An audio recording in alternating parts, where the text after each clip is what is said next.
নমস্কার বন্ধুরা, সাইনিজ কিচেনে আপনাদের সকলকে স্বাগত। আশা করি আপনারা সবাই ভালোই আছেন। আজকে আমি বানাতে চলেছি খুবই delicious creamy mushroom white sauce pasta. এই রেসিপিটা কিন্তু আপনারা বাচ্চাদের টিফিনেও দিতে পারেন, বাচ্চারা কিন্তু এটা খুবই পছন্দ করবে। এই পাস্তাটা কিন্তু আপনারা চিকেন, প্রন বা বিভিন্ন ভেজিটেবলসের সঙ্গেও শুধু করতে পারেন। তাহলে চলুন দেখে নেওয়া যাক আজকের রেসিপিটি। মাশরুম হোয়াইট সস পাস্তা বানানোর জন্য আমি এখানে প্রথমে পাস্তাটা বয়েল করে নেব। তার জন্য আমি গ্যাস অন করে কড়াইয়ে জল গরম করতে দিয়ে দিয়েছি। জলটা গরম হয়ে এলে আমি এখানে পাস্তাটা অ্যাড করে দিচ্ছি। দিয়ে দিচ্ছি সামান্য পরিমাণ লবণ দিয়ে আমি পাস্তাটাকে বয়েল করে নেব। মোটামুটি 3 থেকে 4 মিনিট মতন পাস্তাটাকে আমি বয়েল করব। তারপর এটাকে আমি ঠান্ডা জল দিয়ে ভালো করে ছেঁকে নেব।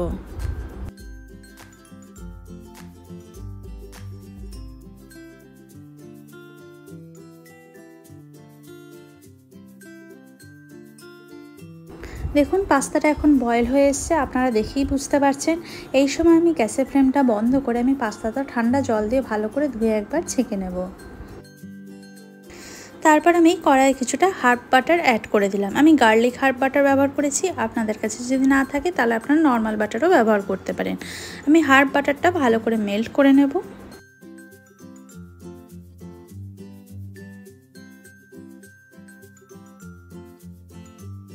বাটারটা ভালো করে মেল্ট হয়ে এলে আমি এতে দিয়ে দিলাম red bell pepper, green capsicum, গাজর আর সুইট কর্ন।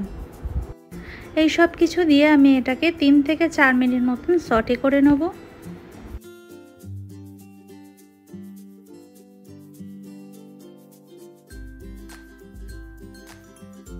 এরপর আমি এতে অ্যাড করে দিচ্ছি মাশরুমটা আমি আগে বেছে ভালো করে গরম জল দিয়ে ধুয়ে রেখে দিয়েছিলাম।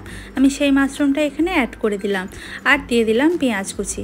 এগুলোকে দিয়েও আমি আরেকবার ভালো করে নাড়াচাড়া করে মিক্স করে নেব। দিয়ে দিচ্ছি স্বাদ মতন লবণ দিয়ে এটাকে আরও মোটামুটি 3 থেকে 4 মিনিট মতন সটে করে নেব।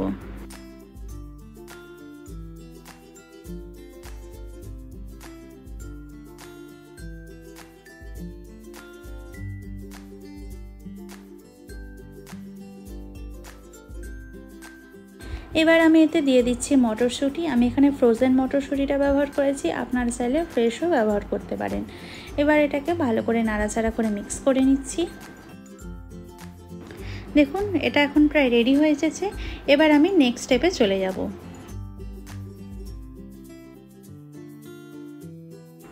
অন্য একটি কড়াইয়ে আমি আবার একটু হার্ব বাটার দিয়ে দিলাম। এটাকে আমি মেল্ট হয়ে আসা পর্যন্ত অপেক্ষা করব।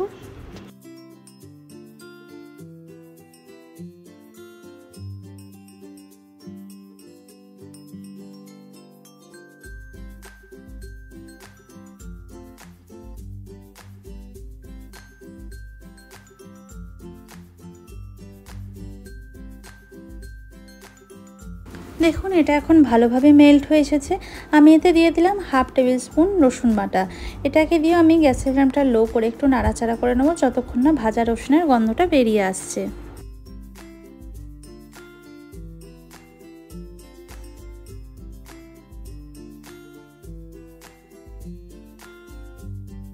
দেখুন রসুনটা ভালো করে ভেজে নেওয়া হয়ে গেছে। এবার আমি এতে 2 টেবিল চামচ ময়দা অ্যাড করে দিলাম। ময়দাটা দিয়ে এটাকে আমি আরেকবার ভালো করে নাড়াচাড়া করে মিক্স করে নেব এবং ময়দাটাকে বাটারের সঙ্গে একটু রোস্ট করে নেব।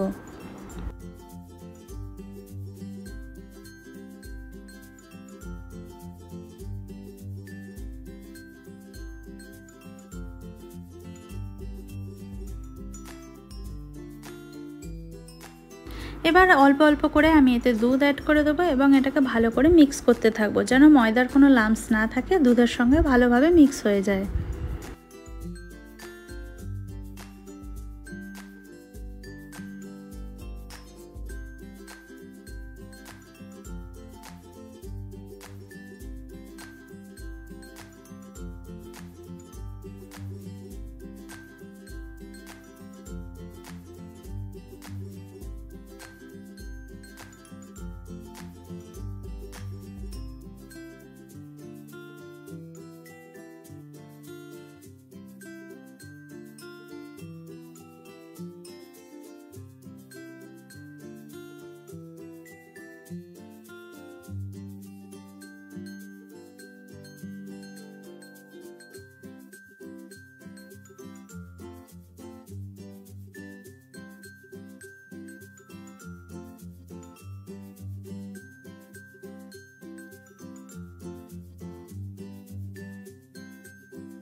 দুধটা অ্যাড করে দেওয়ার পর আমি গ্যাসের ফ্লেমটা বাড়িয়ে দিয়েছি যাতে দুধটা ফুটে যায়।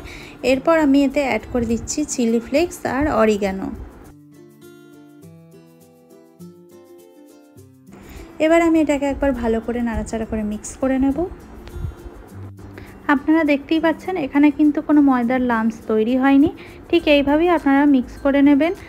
এরপর আমি এতে দিয়ে দিচ্ছি 3টে চিজ স্লাইস। যেহেতু আমি এখানে মোটামুটি 5 জনের পাস্তা বানাচ্ছি, তাই আমি এখানে 3টে চিজ স্লাইস অ্যাড করে দিলাম। এবার এটাকে ভালো করে নাড়াচাড়া করে একবার মিক্স করে নেব যেন চিজটা পুরোপুরি মেল্ট হয়ে মিক্স হয়ে যায়।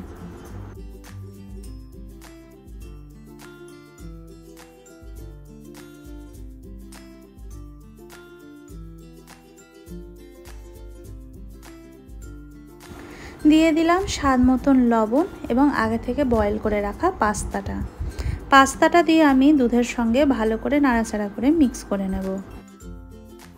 এরপর আমি এতে অ্যাড করে দিচ্ছি আগে থেকে সটে করে রাখা মাশরুম আর ভেজিটেবলসগুলো। এগুলোকে দিয়ে আমি আরেকবার ভালো করে নাড়াচাড়া করে মিক্স করে দেবো। আর বেশিক্ষণ কিন্তু রান্নাটা করার দরকার নেই। মোটামুটি 3 থেকে 4 মিনিট মতন গ্যাসের ফ্লেমটা মিডিয়াম টু লোতে রেখে আমি আরেকটু মিক্স করে নেব।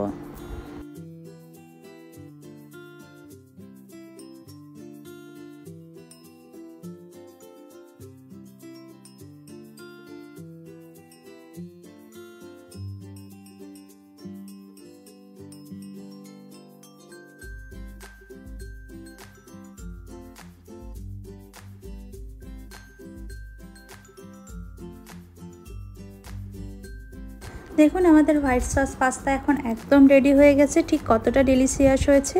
এবার আমি এটাকে সার্ভ করে নেব। এই রেসিপিটা কিন্তু আপনারা প্রত্যেকে অবশ্যই একবার বাড়িতে ট্রাই করে দেখবেন এবং বাচ্চাদের টিফিনে দিয়ে দেখবেন, ওরা কিন্তু খুবই পছন্দ করবে। আর রেসিপিটা কেমন হলো আমাকে কমেন্ট বক্সে কমেন্ট করে জানাবেন।